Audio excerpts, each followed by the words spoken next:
yang mempunyai dua kiblat, ya, masjid yang mempunyai dua kiblat, yaitu pertama menghadap ke Baitul Maqdis atau Masjidil Aqsa, Palestina, Masjidil Aqsa.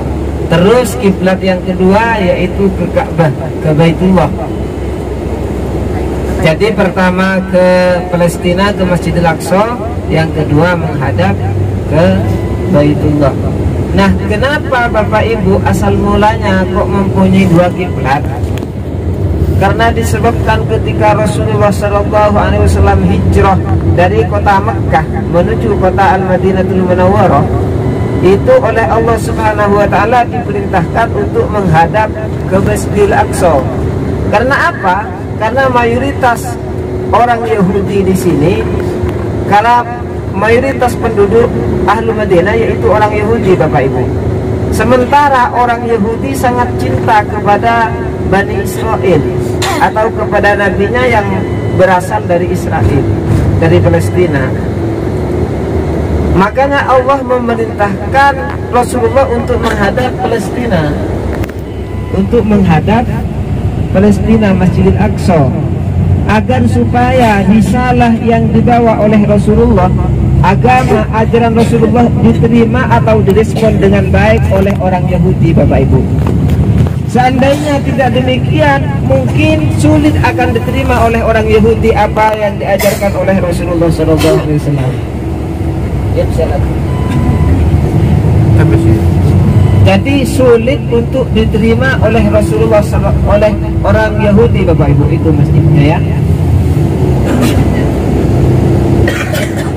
Ini punya dua kubah, lah, punya dua kubah, punya dua menara, punya dua mihrab atau tempatnya imam, terus kemudian punya dua kiblat.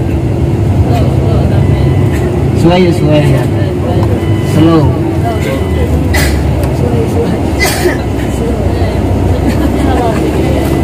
Bagamat. Ayo Bapak Ibu baca Fatihah ila hadratin Nabi Mustafa Muhammadin sallallahu alaihi wasallam wa ala alihi wa azwajihi wa dzurriyyatihi wa ahli baitihi wa ala ajma'in. ثم إلى حضرة إخوانه من الأنبياء والمرسلين والأولياء والشهداء الصالحين والصحابة والتابعين والعلماء العاملين والمصلين المخلصين والملائكة المقربين وحسن آبائنا وأمهاتنا وأجدادنا وجداتنا وإخواننا وأخواتنا ومشايخنا ومشايخ مشايخنا ولمن أحب إلينا ولجميع المسلمين والمسلمات والمؤمنين والبنات الأحياء منهم والأموات. شيء لله لهم الفاتحة.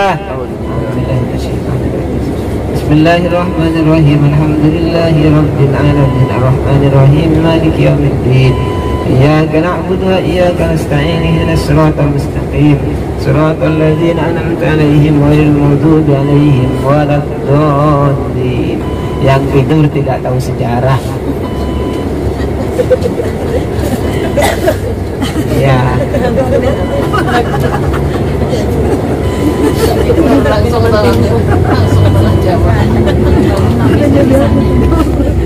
Nanti bangun-bangunnya nyampe ke Indonesia. Bapak Ibu jemaah sekalian yang dirahmati Allah, jadi Allah memerintahkan Rasulullah menghadap ke Palestina atau Masjidil Aqsa itu sebenarnya politik, Bapak Ibu, agar agama Islam ini, ajaran Rasulullah diterima dengan baik oleh orang Yahudi. Karena kalau langsung menyebarkan agama Islam tentunya sulit diterima, Bapak Ibu, sulit diterima, ya. Makanya sedikit banyaknya mengikuti orang Yahudi dulu, mengikuti orang Yahudi. Ayo hendak.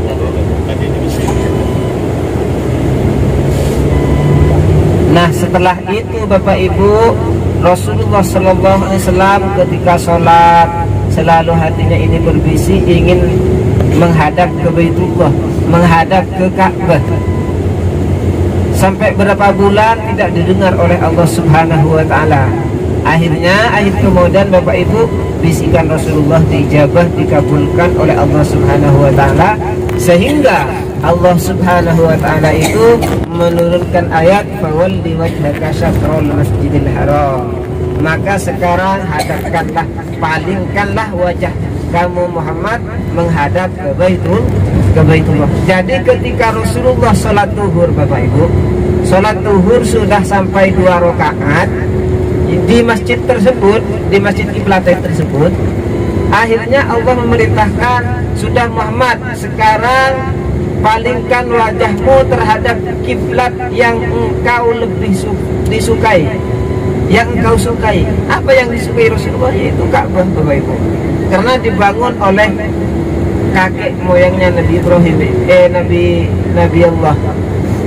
Nabi Muhammad Rasulullah, yaitu dibangun oleh Nabi Ibrahim dengan Nabi Ismail, Bapak Ibu. Ya, diteruskan oleh Nabi Ibrahim dan Nabi Ismail. Makanya ketika Rasulullah sholat 2 rakaat sampai sholat 2 rakaat, diperintahkan langsung untuk memutar, untuk mutar balik. Misalkan ya, pertama menghadap ke timur. Nah, ketika sholat itu langsung disuruh balik ke barat. Jadi dari depan begini jalan Rasulullah, diikuti oleh sahabat yang lain, kemudian mutar balik. Artinya tetap posisinya Rasulullah ada di depan, sahabat ada di belakang. Sholatnya tidak dibatalkan, Bapak Ibu. Sholatnya tidak dibatalkan, terus diteruskan sholat tersebut, sholat zuhur tersebut. Dan seterusnya, Bapak Ibu jemaah sekalian, kiblat tersebut tidak balik lagi, terus menghadap ke Baitullah. Jadi selama berapa bulan Rasulullah SAW, Bapak Ibu, ini di atas itu sebelah kiri ada masjid, itu namanya Masjid Al-Fatah, dan di bawahnya lagi Masjid Salman Al-Farisi. Ya, ini Masjid Jami Al-Khandaq. Dan ini lagi Bapak Ibu Masjid Umar. Di depan ya, Masjid Umar. Nah ini Masjid Umar. Ya, Masjid Umar. Masjid Umar. Di sini Bapak Ibu yang dinamakan Khandaq ya, atau perang Khandaq terjadi di sini. Perang Farid atau yang disebut perang Ahzab. Nah ini Masjid Umar ya. Sayyidina Umar ya. Ini Masjid Sayyidina Umar. Itu yang di atas Masjid Sayyidina Ali, sering disamperi Syiah di sini. Masjid Sayyidina Ali. Ya. Nah ini Masjid Fatimah. Oh, ini di bawah itu Ali, nanti Sayyidina Ali. Di bawah Fatimah mana? Fatimah di bawah itu tuh. Ya, halus tuh ya. Yang halus tuh ya.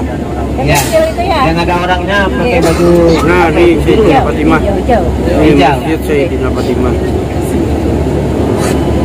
Jadi di sini ada 7 masjid: Masjid Al-Fatah, yakni masjidnya Rasulullah, Masjid Salman, sahabat Salman Al-Farisi, Masjid Abu Bakar, Masjid Umar, Masjid Ali, Masjid Fatimah, Masjid Jami Al-Khandaq.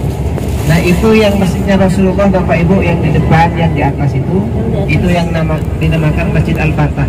Yang di atas di depan, di ujung Masjid Al-Fatah. Di bawahnya lagi Masjid Salman Al-Farisi. Salman Al-Farisi ini ya. Dan di sini Bapak Ibu, di jalan raya ini, di bis ini khandaqnya atau paritnya. Jadi ketika Rasulullah dan para sahabatnya tahu akan diserang oleh pasukan kafir yang jumlahnya itu sangat banyak, makanya Rasulullah dan para sahabatnya itu kebingungan bagaimana caranya menghadapi mereka, sementara jumlahnya kita sangat sedikit. Akhirnya Salman Al-Farisi itu mempunyai ide, sahabat Salman Al-Farisi mempunyai ide agar Rasulullah SAW dengan para sahabatnya itu menggali parit, menggali jurang atau menggali selokan, sehingga nantinya pasukan dari orang kafir, Bapak Ibu, tidak bisa menembus, tidak bisa menembus pasukan orang Islam. Akan tetapi Bapak Ibu, karena Allah tidak, Rasulnya tidak mau dikalahkan dengan sahabatnya, tentunya Allah menurunkan hujan yang sangat deras dan angin yang sangat kencang, sehingga mereka tidak punya kekuatan untuk melawan orang Islam. Sudah lemah, tidak punya tenaga untuk melawan orang Islam. Akhirnya mereka kalah, Bapak Ibu, walaupun jumlahnya sangat sedikit. Artinya perang Ahzab atau perang Khandaq itu dimenangkan oleh orang Islam, dimenangkan oleh Rasulullah Sallallahu Alaihi Wasallam dan para sahabatnya. Bapak Ibu jemaah sekalian yang dirahmati Allah, sudah paham semua ya? Ada yang mau ditanyakan Bapak Ibu? Tidak ada ya? Hah? Hah? Lu hilang makan?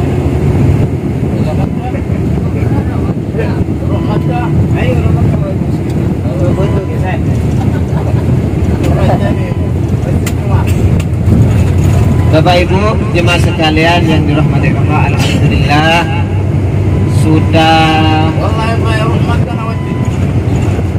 sudah 5 tempat yang bersejarah kita sudah lewati, bahkan ada yang dulu di sana. Alhamdulillah, mudah-mudahan kita semua bisa mengambil hikmah, bisa memetik hikmah dari perjalanan kita, bisa mengambil ibrah dari perjalanan kita, sehingga kita ke depannya menjadi hamba yang soleh. Amin. Jadi hamba ibadillah sholihin. Amin ya Allah. Dan mudah-mudahan Bapak Ibu kita semua dipanjangkan umurnya oleh Allah Subhanahu wa Ta'ala dan bisa balik lagi ke kedua tanah suci. Amin. Amin amin ya rabbal alamin.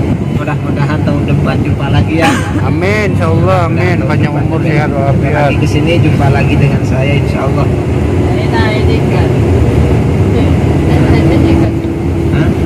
ID card nggak ada kamu. Nama saya Bukit. Nama saya di siapa Ibu?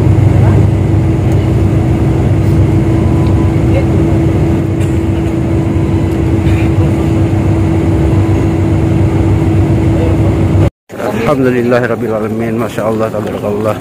Ini ada berada di Jabal Uhud. Nah, di sini para syuhada gugur ya, perang, termasuk paman Nabi Rasulullah, paman Nabi Muhammad SAW. Siapa Hamzah? Siapa kah?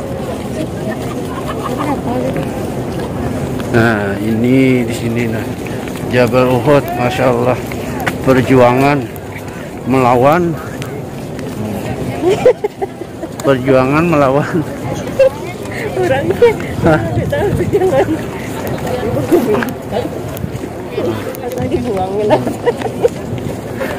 nah ini di Jabal Uhud. Nah Rawasidin nah istri tercinta nih, Insya Allah, mudahan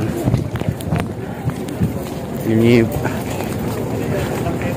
Gunung Uhud, Jabal Uhud.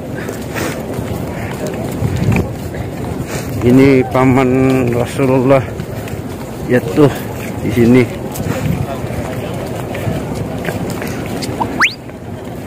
Allahumma sholli ala sayyidina.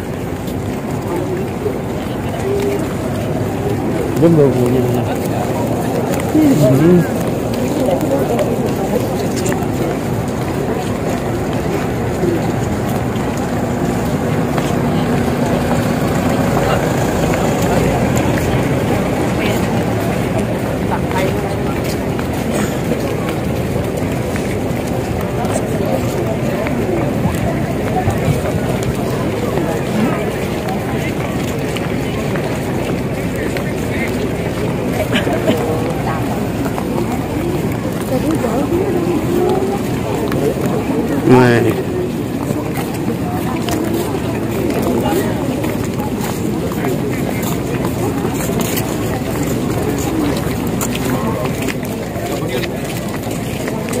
Karena lu mau dulu kemana dulu?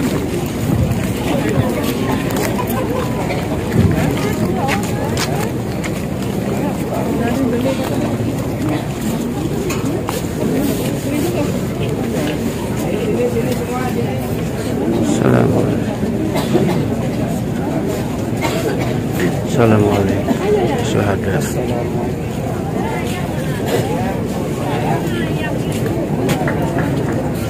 Assalamualaikum. Assalamualaikum.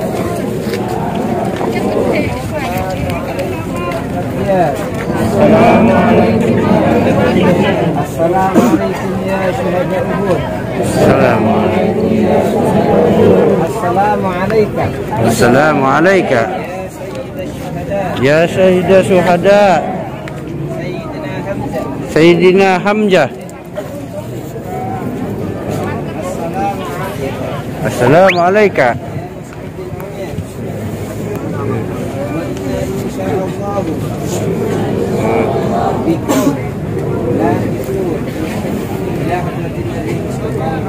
Sallallahu alaihi wasallam.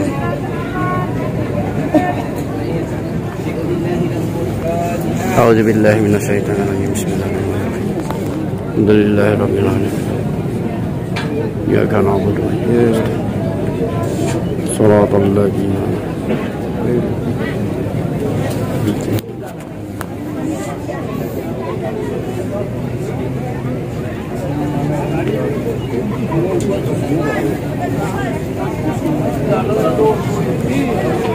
Amin.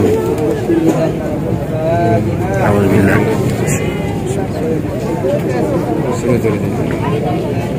Ya karena bodohan juga nasta'in.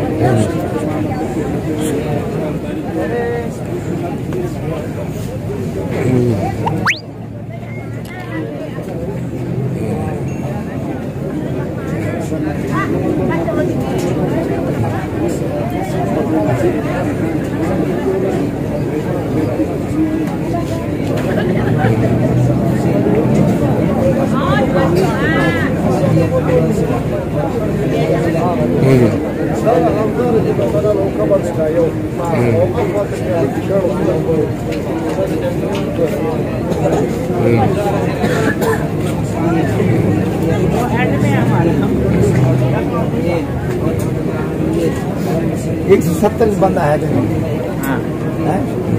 दफन कर 170 दफन कर रखा Amin ya Allah. वो जो बड़ी लाइन है ये इधर छोटी नहीं बस यही है इसको बदल के सब साल हमारी कितने खुश रहेंगे ये वो बात है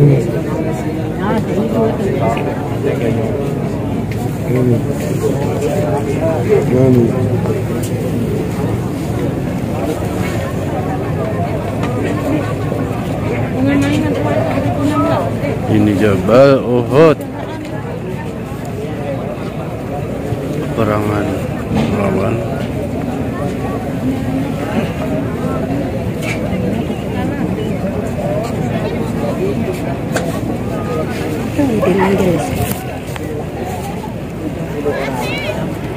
Dikuburkan di sini Bapak Ibu. Di antaranya pamannya Rasulullah sallallahu alaihi wasallam.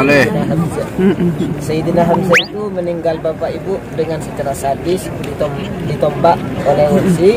Kemudian setelah bergeletak di tanah, dibelah dadanya, diambil hatinya oleh Uhud, kemudian dibunuh Bapak Ibu.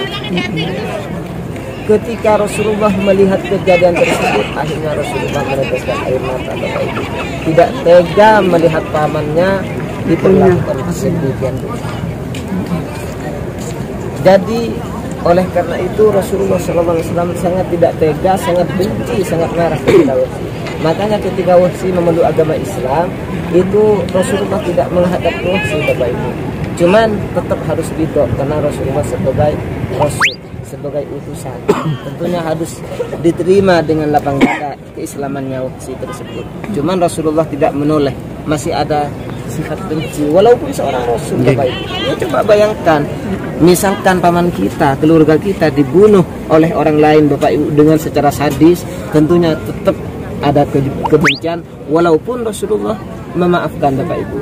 Jadi yang 70 orang diantaranya pamannya Rasulullah SAW yang bernama Sayyidina Hamzah dikuburkan di sini Bapak Ibu. Nah setelah berapa tahun kemudian akhirnya di sini kena banjir bandang Bapak Ibu.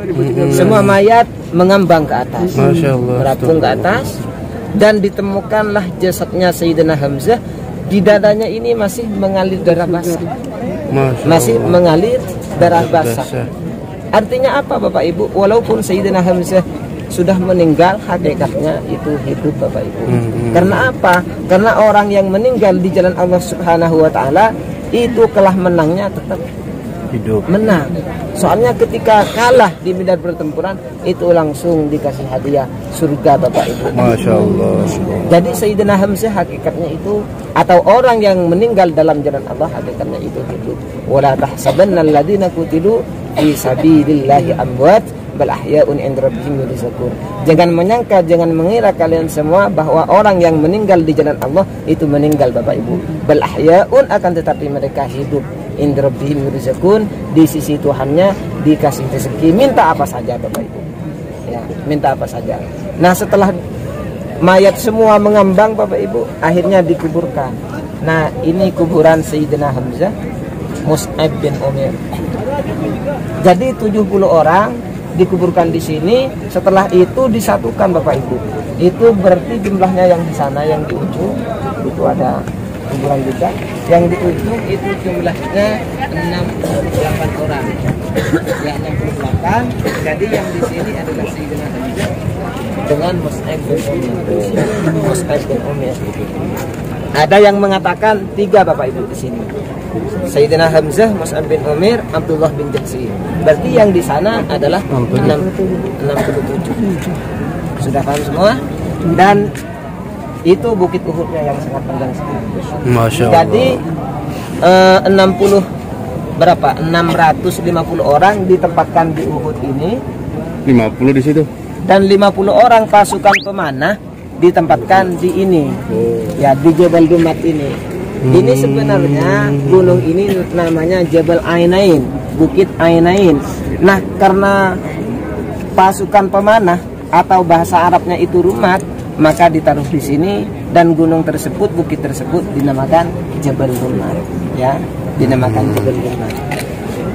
Jadi kekalahan tersebut bukan berpihak kepada orang Islam Bapak Ibu, karena tidak mengikuti perintah Rasulullah SAW. Seandainya mengikuti perintah Rasulullah SAW, tentunya kemenangan tersebut berpihak kepada umat Islam Bapak Ibu. Makanya siapa saja harus ikuti ketua, harus ikuti ketua walaupun firasat kita tidak enak. Insya Allah kalau mengikuti aturan tentunya akan selamat Bapak Ibu. Insya Allah. Amin. Mari Bapak Ibu menuju ke masjid karena sekarang hari Jumat. Assalamualaikum warahmatullahi wabarakatuh. Waalaikumsalam warahmatullahi wabarakatuh.